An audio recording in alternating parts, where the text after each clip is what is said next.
రైతులు palm oil వ్యవసాయంపై దృష్టి సారిస్తే అధిక ఆదాయం సాధించడంతో పాటు రాష్ట్రానికి దిగుమతి భారం తగ్గించవచ్చని ఎమ్మెల్యే గొండు శంకర్ సూచించారు. గార మండలంలో ఉద్యానవన శాఖ పతంజలి సంస్థ సంయుక్తంగా నిర్వహించిన ఫామ్ ఆయిల్ సాగు విస్తరణ కార్యక్రమానికి ఆయన ముఖ్య అతిథిగా హాజరయ్యారు. హార్టికల్చర్ డిస్ట్రిక్ట్ ఆఫీసర్ గారికి, అలాగే గార మండలం తహసీల్దార్ గారికి, అలాగే ఎంపీడీఓ గారికి, ఇన్ఛార్జ్ ఎంపీడీఓ గారికి, అలాగే ఈ మండల తెలుగుదేశం పార్టీ నాయకులు మాజీ ఎంపీపీ కొండ భాస్కర్రావు గారికి, తెలుగుదేశం పార్టీ అధ్యక్షులు అమరవల్లి చెన్నై గారికి, అలాగే సీనియర్ నాయకులు పుట్టినూరు కృష్ణమూర్తి గారికి, సాలువండ సర్పంచ్ కుంకే నారాయణ గారికి, ఇంకో టీడీపీ సీనియర్ నాయకులు ప్రసాదరావు గారికి, అలాగే ఇక్కడ ఎంపీటీసీ శ్రీధర్ రెడ్డి గారికి, అలాగే హార్టికల్చర్ మేనేజర్స్ కి, ఆఫీసర్స్ కి, అలాగే ఇంకో చాలా సీనియర్ నాయకులు ఉన్నారు ఇక్కడ. దేవదాస్ మాస్టరు, సంజయ్య, శివరాం గారు, ఇంకా లక్ష్మయ్య, బందరవన్పేట నాయకులు అందరూ కూడా పేరు పేరు నా హృదయపూర్వక నమస్కారాలు. చాలా లేట్ అయిపోయింది, ఏమనుకోవద్దు, అందుకే తొందర తీర్చాం.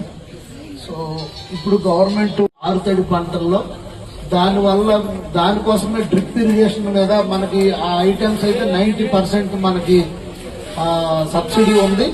అదే ఎస్సీ ఎస్టీలకి అయితే 100% సబ్సిడీ ఉంది. మొన్న కూడా మేము వత్సవలస ఆ ప్రాంతంలో డ్రిప్ ఇరిగేషన్ చాలా వరకు ఇచ్చాం. మైక్రో ఇరిగేషన్ డిపార్ట్మెంట్ ద్వారా మీకు సప్లై జరుగుతుంది. ఇంకా రైతులకి ఇలాంటివి ఏవైనా పరికరాలు అవసరమైతే తప్పకుండా మా దృష్టికి తీసుకొస్తే మేము కూడా ఇది కన్సర్న్ డిపార్ట్మెంట్ కి చెప్పి మీకు సబ్సిడీ ద్వారా 90% అంటే మన ₹1,00,000 అంటే 10,000 కడితే చాలు, మనకి మొత్తం ఇచ్చేస్తారు. సో ఈ అవకాశాన్ని వినియోగించుకోవాలి. మనకి కొన్ని లక్షల మెట్రిక్ టన్నులు ఆయిల్ కావాలి మనకి ఇండియా. ఎందుకంటే మనం 140 కోట్ల జనాభా, రోజుకి 100 గ్రాములు 50 గ్రాముల ఆయిల్ మనం వాడితే చాలు, కానీ 150 గ్రాముల ఆయిల్ వాడుతున్నాం మనం. దీనివల్ల లక్షలాది మెట్రిక్ టన్నులు మనం దిగుమతి చేసుకోవాల్సి వస్తుంది బయట దేశాల నుండి. ఆ దిగుమతి చేసుకున్నందువల్ల ఆర్థిక భారం మనకు చాలా ఎక్కువ పడుతుంది. సో దీనివల్ల మన ప్రభుత్వం ఆర్థికంగా కూడా మన భారతదేశం చాలా ఇదవుతుంది. తర్వాత ఈ పంటలు వేస్తే రైతులకు కూడా లాభదాయకం. ఇప్పుడు వరి అపరాల వల్ల వచ్చే కంటే దీనివల్ల సంవత్సరానికి ఎటువంటి కష్టం లేకుండా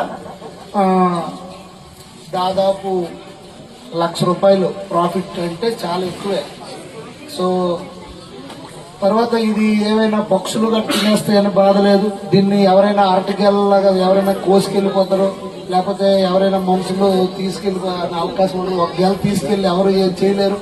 ఎక్కువ గెలలు తీసుకెళ్తే దొరికిపోయే అవకాశాలు ఉన్నాయి. సో ఇవన్నీ దృష్టిలో పెట్టుకుంటే పామ్ ఆయిల్ మంచిదే.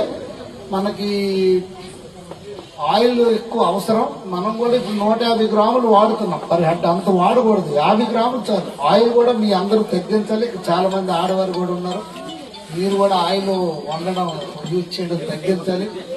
అలాగే ఈ ఆయిల్ పంట చాలా డిమాండ్ ఉంది కనుక దీన్ని గవర్నమెంట్ ఇచ్చిన రాయితీ ప్లస్ పతంజలి వారు మనకి మొక్కలు ఫ్రీగా ఇచ్చి, ఇప్పుడు చెరుకు రైతుల మాదిరిగా చెరుకు ఫ్యాక్టరీ ఇచ్చినట్టు వాళ్ళు తీసుకుని మళ్ళీ వెనక్కి కొనే గవర్నమెంట్ మార్కెట్ రేట్ నే తీసుకెళ్తామని చెప్పడం జరుగుతుంది.